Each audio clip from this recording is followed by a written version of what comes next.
क्या आपने कभी सुना है ऐसी पौराणिक गाथा जहां सौंदर्य भी श्राप बन जाए और प्रेम भी मृत्यु का द्वार? आज हम आपको सुनाने जा रहे हैं रुधिरा की भयानक कथा। वो स्त्री जो देवताओं के श्राप से पिशाचिनी बनी और जिसकी वीणा की धुन सुनते ही मनुष्य मृत्यु के द्वार पर खिंच चला जाता है। तो संभल जाइए और इस गाथा को अंत तक अवश्य सुनिए, क्योंकि इसका रहस्य जानने वाला ही बच पाता है। बहुत समय पहले, जब धरती पर राजाओं का शासन था और आर्षियों के आश्रमों से वेद मंत्र गूंजा करते थे, हिमालय की तलहटी में एक ग्राम बसा था, चंद्रवन। चंद्रवन नाम इसलिए पड़ा क्योंकि यहाँ चंद्रमा की रोशनी भी घने वृक्षों की छाया से दब जाती थी। ग्रामवासी कहते थे, इस वन में एक राक्षसी रहती है जिसका नाम है रुधिरा। किंवदंती थी कि वह देवताओं के श्राप से इस वन में बांधी गई थी। उसका सौंदर्य अप्सरा सा था, किंतु उसकी प्यास रक्त की थी। कभी वह एक दिव्य कन्या थी, राजकन्या रुद्राक्षिणी। किंतु अहंकारवश उसने यज्ञ में विघ्न डाला और आर्षियों को अपमानित किया। क्रोधित देवताओं ने उसे श्राप दिया, तुम्हारा सौंदर्य बना रहेगा, पर तुम्हारी आत्मा पिशाचिनी होगी। जब तक कोई वीर तुम्हें सच्चे प्रेम से वरण न कर ले, तब तक तुम रक्त की प्यास से तड़पती रहोगी। तभी से वह कन्या रुधिरा नामक रक्त पिपासिनी बन गई। चंद्रवन के समीप जनपद पर शासन करता था राजकुमार वत्सराज। उसकी वीरता अतुलनीय थी, किंतु उसकी जिज्ञासा उसे संकट में डाल देती थी। ग्रामवासियों से उसने सुना कि रुधिरा अमावस्या की रात वीणा बजाती है और जो भी उसकी धुन सुनकर वन में प्रवेश करता है, कभी लौटकर नहीं आता। वत्सराज ने प्रण किया कि वह इस रहस्य का अंत करेगा। अमावस्या की रात, जब आकाश पर केवल तारे धधक रहे थे, वह अपने अश्व पर सवार होकर वन में प्रविष्ट हुआ।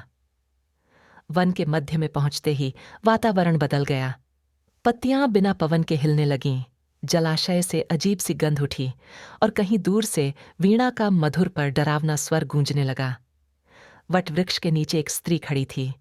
उसका रूप ऐसा था मानो चंद्रमा की छवि स्वयं उतर आई हो। लंबे केश, स्वर्णाभ वस्त्र और मुखमंडल पर दिव्य आभा, परंतु उसकी आंखों में दहकता रक्त था।